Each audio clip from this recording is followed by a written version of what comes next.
കുറ്റ്യാടി ജലസേചന പദ്ധതിയുടെ ഭാഗമായി ഉള്ളിയേരി പഞ്ചായത്തിൽ വിവിധ ഭാഗങ്ങളിലെ കനാലുകളുടെ പാർശ്വഭിത്തികൾക്ക് ഭൂവസ്ത്രം വിരിക്കുന്ന പദ്ധതിക്ക് തുടക്കമായി.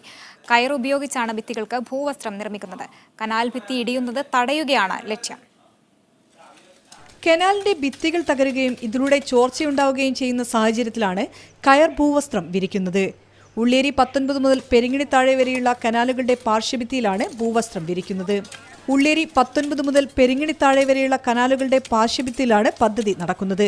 തൊഴിലുറപ്പ് പദ്ധതിയിൽ ഉൾപ്പെടുത്തി 990 തൊഴിൽ ദിനങ്ങൾ കൂടി ഇതിലൂടെ ലഭിക്കുമെന്നാണ് പ്രതീക്ഷിക്കുന്നത്. 2500 ചതുരശ്ര മീറ്റർ കയർ വിരിക്കാനാണ് പദ്ധതി ലക്ഷ്യമിടുന്നത്. ഈ പ്രവർത്തനം കൊണ്ട് ഉദ്ദേശിക്കുന്നത് നമ്മൾ കനാലിൻ്റെ സൈഡ് സംരക്ഷിക്കുക എന്നുള്ളതാണ്.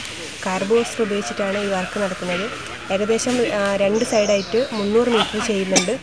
2500 സ്ക്വയർ മീറ്ററാണ് ചെയ്യുന്നത്. 4,52,000 രൂപ പദ്ധതിക്കായി വകയിരുത്തി. കയർ മേഖലയുടെ പുനരുജ്ജീവനത്തിനും പദ്ധതി സഹായകമാകുമെന്നാണ് പ്രതീക്ഷ. ഈ കയർ ഭൂവസ്ത്രം വിരിച്ചുള്ള പ്രവർത്തനം നടത്തുന്നതോടൊപ്പം കയർ മേഖലയെ ഉയർത്താൻ കൂടി ഗവൺമെന്റിന് സാധിക്കുന്നുണ്ട്.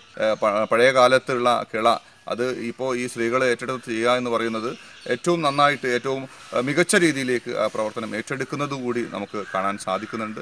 പെരുവണ്ണാമൂഴി ഡാമിൽ നിന്നും വെള്ളം തുറന്നുവിടുന്നതിന് മുൻപായി തന്നെ പ്രവൃത്തി തീർക്കാനാണ് ഉദ്ദേശിക്കുന്നത്. മീഡിയ 1 കോഴിക്കോട്.